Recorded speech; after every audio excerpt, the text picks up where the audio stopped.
امام غزالی رحمۃ اللہ تعالیٰ علیہ احیاء العلوم کے اندر ایک حدیث مبارکہ نقل کرتے ہیں، فرمایا جو اللہ تبارک و تعالیٰ سے اس حال میں ملا کہ اس نے نماز ضائع کی ہو تو اللہ تبارک و تعالیٰ اس کی کسی نیکی کی پرواہ نہیں کرے گا۔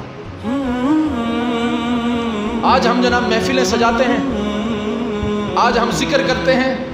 آج ہم صدقات دیتے ہیں، آج ہم دیگر کام کرتے ہیں، نماز نہیں پڑھتے۔ تو میں آپ سے ایک بات پوچھنا چاہتا ہوں، مجھے بتائیں اگر کوئی بندہ کسی سے 1 لاکھ روپیہ قرضہ لے لے اور ایک ٹائم مقرر ہو جائے کہ بھئی اس تاریخ کو اس نے یہ قرضہ واپس کرنا ہے، اب وہ دن آ گیا تو جس نے قرضہ لینا تھا وہ گیا اس کے پاس اور جا کر اسے کہتا ہے کہ بھائی تم نے مجھ سے 1 لاکھ روپیہ لیا تھا، میرا قرضہ واپس کر دو، تو وہ اسے 1 لاکھ روپیہ دینے کے بجائے کہ یار یہ 500 روپیہ میری طرف سے تحفہ لے لو، یہ 500 میری طرف سے تحفہ لے لو، تو بندہ کہے گا بھائی میرا قرضہ جو تجھے پیسے دیے وہ کہاں ہیں؟ کہتا ہے یار یہ 1000 روپیہ لے لو میری طرف سے تحفہ۔ اب مجھے بتائیں وہ 1000 روپیہ لے کر چلا جائے گا یا اپنے لاکھ کا مطالبہ کرے گا؟ جی لاکھ مانگے گا یا 1000 لے کے چلا جائے گا؟ بھائی دیکھو وہ تحفہ ہی دے رہا ہے نا، لیکن وہ اس کا تحفہ قبول ہے، کیوں؟ کیونکہ قرضہ اس کے ذمے ہے، تو جب وہ قرضہ ہی نہیں دے رہا تو پھر تحفہ کیوں لے گا وہ اس کا؟ تو یہی حال ہمارا ہے،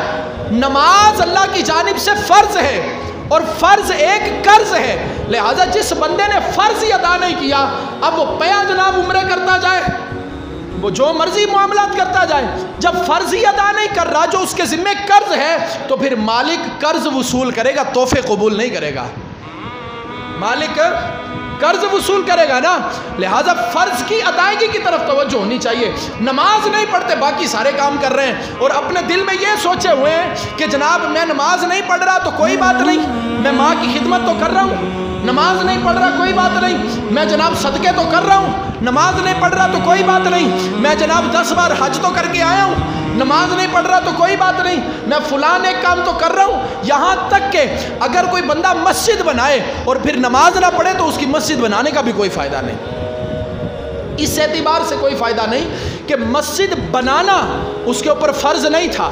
لیکن نماز پڑھنا اب فرض کو چھوڑ رہا ہے اور دوسری طرف جا رہا ہے، لہذا سب سے پہلے نماز، سب سے پہلے یہ آپ نے حدیث مبارکہ سنی کہ جس نے نماز کے معاملے میں سستی برتی ہوگی قیامت کے دن اس کا کوئی عمل بھی قابل قبول نہیں ہوگا، لہٰذا جو باقی اعمال قبول کروانے ہیں ان کی بھی کنجی، ان کی بھی چابی نماز ہے کہ سب سے پہلے نماز کے اوپر توجہ کی جائے۔ اور پھر سرکار مدینہ علیہ السلام کا وہ فرمان میں آپ کو سناؤں گا کہ حضور علیہ السلام فرماتے ہیں نماز دین کا ستون ہے، نماز دین کا ستون ہے، اور فرمایا جس نے نماز کو قائم کیا اس نے دین کو قائم کیا، اور جس نے نماز کو چھوڑ دیا اس نے دین کے ستون کو گرا دیا۔ الصلاۃ عماد الدین، فرماتے نماز دین کا ستون ہے۔ تو اب آپ بتائیں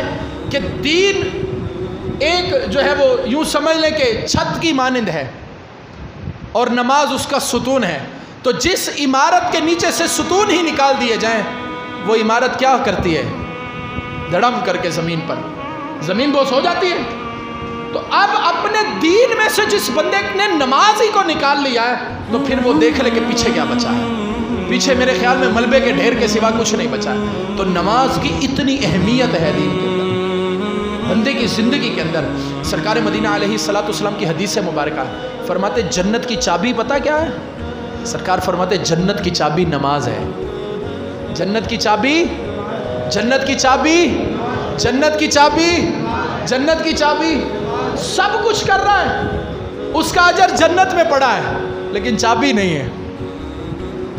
تو وہ اس تک کیسے پہنچے گا؟ لہٰذا نماز پڑھ کے اس چابی کو حاصل کرنا ہے، نماز پڑھ کے اس چابی کو حاصل کرنا ہے۔ اب آئیے جو نمازیں پڑھ رہے ہیں، جو یہ نیکیاں کر رہے ہیں، جو نمازوں کی طرف متوجہ ہیں، ان کے لیے ایک بڑی دلچسپ حدیث مبارکہ حضرت ابو ہریرہ رضی اللہ تعالیٰ عنہ فرماتے ہیں، فرماتے جس نے اچھی طرح وضو کیا پھر نماز کے ارادے سے نکلا تو جب تک اس ارادے پر ہے، وضو کیا اور نکلا، ابھی نماز نہیں شروع کی اس نے، ابھی مسجد میں بھی نہیں پہنچا، فرمایا وضو کیا اور گھر سے نکلا، جب تک اس ارادے میں ہے اسے ایسے ہی ثواب ملے گا جیسے نماز والے کو ملتا ہے، اسے ایسے ہی ثواب ملے گا جیسے نماز والے کو ثواب ملے گا۔ اور فرماتے ہیں اللہ تبارک و تعالی اس کے ہر قدم پر ایک نیکی لکھتا ہے اور دوسرے قدم پر اللہ ایک گناہ مٹاتا ہے۔ اور فرمایا جب تم میں سے کوئی اقامت سنتا ہے تو اس کے لیے پھر جائز نہیں کہ نماز میں تاخیر کرے۔ بعضوں کی عادت ہے وہ جماعت سے پڑھتے ہی نہیں ہے نماز، ان کی توجہ ہی نہیں ہے، جیسے انہوں نے ذہن بنایا ہوا ہے کہ انہوں نے جماعت سے نماز نہیں پڑھنی۔ بعضوں کی عادت ہی ہے فجر کی نماز، سرکار مدینہ علیہ السلام فرماتے ہیں منافقوں کے اوپر 2 نمازیں بھاری کی گئی ہیں، وہ پڑھنی ان پر دشوار ہے۔ فرمایا ایک فجر کی نماز، ایک عشاء کی نماز۔ فجر کی نماز بستر کے اندر، اور غافلوں کی ایک تعداد ہے جو نماز فجر کی پڑھتے ہیں تو ڈیلی قضا کر کے پڑھتے ہیں، ڈیلی۔ جبکہ علماء فرماتے ہیں کہ جس کو رات دیر سے جو ہے وہ دیر تک جاگتا رہا، اب اسے یہ یقین ہے کہ میں سو گیا تو میری فجر چلی جائے گی، تو اب اس کا سونا حرام ہے، اس کا سونا جائز ہے نہیں، کہ اسے یقین ہے کہ میں سو گیا تو میری نماز چلی جائے گی۔ اب علماء یہاں تک فرمائیں کہ اس کا سونا حرام ہے کہ اگر یہ بندہ جانتا ہے کہ میری نماز چلی جائے گی تو اس بندے کا کیا حال ہوگا کہ جس نے ذہن بنایا ہوا ہے کہ اس نے فجر پڑھنی نہیں، استغفر اللہ العظیم، اس کی بدبختی کا کیا عالم ہوگا کہ جس نے یہ ذہن بنایا ہوا ہے کہ اس نے پڑھنی نہیں ہے نماز۔ استغفر اللہ العظیم۔ میں بار بار آپ کو وہ حدیث مبارکہ جو ہے وہ اس کی طرف توجہ لاؤں گا کہ سرکار مدینہ علیہ السلام نے فرمایا جس نے ایک نماز جان بوجھ کر چھوڑی اس کا نام جہنم کے اس دروازے پر لکھا جائے گا جہاں سے اسے داخل جہنم کیا جائے گا۔ ہم اللہ تبارک و تعالیٰ سے پناہ چاہتے ہیں، ہم اللہ تبارک و تعالیٰ سے عافیت کا سوال طلب کرتے ہیں۔ اب آئیے آخر میں آ کر وقت بھی ہمارا جو ہے وہ اختتام کی طرف جو ہے وہ بڑھ رہا ہے۔ جو نماز پڑھتے ہیں انہیں اپنی نماز کے اوپر توجہ کرنی ہے کہ وہ نماز کیسی پڑھ رہے ہیں۔ سرکار مدینہ علیہ السلام فرماتے ہیں جس نے اچھی طرح وضو کیا، وقت پر نماز ادا کی، اس کے رکوع و سجود پورے کیے تو اس کی نماز سفید چمکتی ہوئی بلند ہو جاتی ہے، اور وہ کہتی ہے اللہ تیری حفاظت کرے جس طرح تو نے میری حفاظت کی۔ اور فرمایا جو شخص کامل وضو نہیں کرتا، گھر سے آئے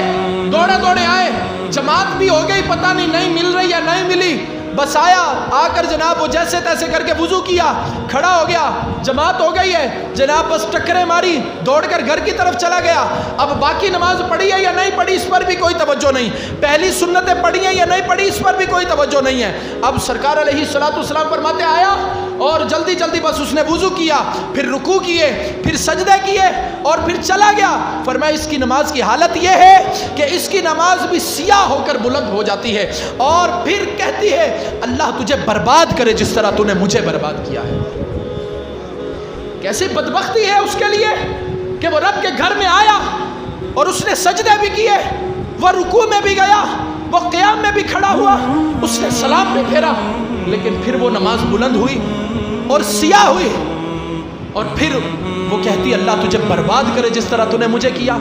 پتا چلا کہ بعض نمازی ایسے ہیں کہ ان کی نمازیں اس کیفیت میں ہوتی ہیں۔ تو مجھے غور نہیں کرنا چاہیے کہ میں اتنی محنت کر کے گھر سے نکلا، میں نے وضو کیا، میں آ کر کھڑا ہوا،